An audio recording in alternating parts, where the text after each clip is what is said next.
नमस्कार. मुक्ती क्रिएशन्स या यूट्यूब चॅनलवर तुमचं सगळ्यांचं स्वागत. आणि आज व्हिडिओ बनवण्याचा उद्देश म्हणजे जे आपल्या महाराष्ट्राचे विधानसभा अध्यक्ष आहेत, स्पीकर राहुल नार्वेकर सर, म्हणजे सर नाही, ते त्यांचं सर साहेब वगैरे ते सगळे पदव्या गेल्या त्यांच्या. जर ते विधानसभामध्ये समोर असलेले 200-250 आमदारांसमोर ते काहीतरी एक वक्तव्य करतात, भाषण करतात, ते असं की नाही की ते न बघून ते असं समोर लिहून त्यांना दिलंय आणि त्यांना वाचायला सांगितलं की त्यांना ते मराठी भाषेत होतं, ते मराठी भाषेतून त्यांना वाचता नाही आलं. महाराष्ट्र विधानसभेचे अध्यक्ष तुम्ही, तर म्हणजे काय लायकी आहे माणसाची? एक आमच्या पद्धतीत आमच्या भाषेत एवढंच सांगितलं तर लायकी काय या माणसाची? जर एवढं तुला मोठं पद दिलंय आणि समोर एवढ्या आमदारांसमोर तू बोलतोय, आणि ते आमदार पण काय कानात भोळे टाकले होते का त्यांना पण आवाज नाही आला की कशा पद्धतीने बोलतोय? आता आम्ही जस्ट यूट्यूबवर व्हिडिओ बघितले तर तुमचं म्हणजे वक्तव्य कळलं आम्हाला की तुम्ही असे बोलू शकतात. जर एक अध्यक्ष असा असेल तर त्याच्या खालचे अंडरचे जे आंडू पांडू लोक आहेत ते कसे असतील? आणि अशाच पद्धतीने किती लोक असतील महाराष्ट्रामध्ये? जर तुम्हाला आपल्या मराठीचं थोडं देखील भान नाही आणि तुम्ही एवढं असं अस्पष्ट वाचतात, तुम्हाला नसेल येत तर तुम्ही थांबायचं ना, वाचतच चालेल. म्हणजे तुम्हाला माहित आहे की आमच्यावर कोण नावं उठवणार नाही मिळत, समोर जे बसलेत ते पण आम्हाला काही बोलत नाही मिळत. म्हणजे ही सरासर मराठी भाषेची हत्या समजा किंवा पूर्ण घातली समजा, असंच बोलायला लागेल.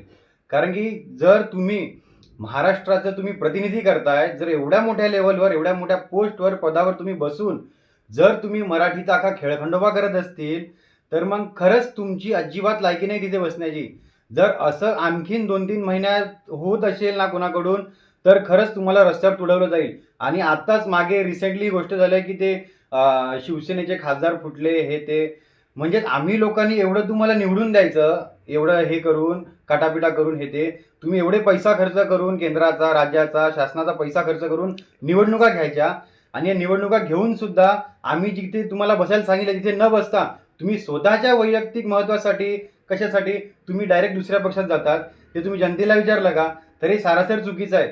जर तुम्हाला कायदेशीर अधिकार दिला असेल 2/3 बहुतांश जाण्यासाठी वगैरे, अरे पण तुम्हाला जनाची नाही पण स्वतःच्या मनाची तरी लाज असेल की नाही, की आमचा माणूस आम्हाला काय बोलेल, ज्या मतदारांकडे आम्ही पुन्हा जाणार आहोत ते काय बोलतील.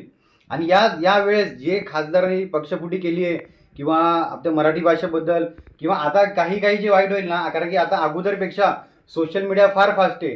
हे माझ्यासारखे व्हिडिओ भरपूर जण बनवू शकतात आणि तुमची एका रातोरातमध्ये पण देखील वाट लागू शकते, हे देखील खरं आहे.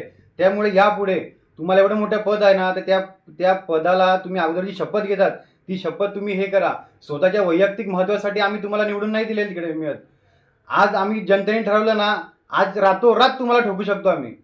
तुम्ही ते आपलं मोबाईलवर तुम्ही व्हिडिओ वगैरे करतील, मीडियाला बोलवतील, हां यांनी बंदूक ठेवली म्हणून असं झालं, यांनी हे केलं म्हणून तसं झालं, मीडिया पण तेच दाखवतील. अरे जनता चुती आहे ना मिळत, आम्हाला देखील माहिती आहे, आम्हाला देखील कळतं. तुम्ही पण माणसंच आहेत, आम्ही पण माणसं आहोत. पण ते पाणी जरा डोक्याच्या लेवलवर जाऊन नका देऊ. माझ्यासारखे भरपूर माणसं आहेत व्हिडिओ बनवणारे, आणि ठेचणारे देखील भरपूर आहेत. तर यापुढे आमच्या महाराष्ट्रामध्ये मराठीचं कधीच त्याची गैरवर्तणूक व्हायला नाही पाहिजे मराठीबद्दल. जर तुम्ही असे करतील तर तुम्ही सांगतात की रिक्षावाल्यांना सांगा की मराठी बोला, परकीय जे असतात लोक त्यांना सांगा मराठी बोला.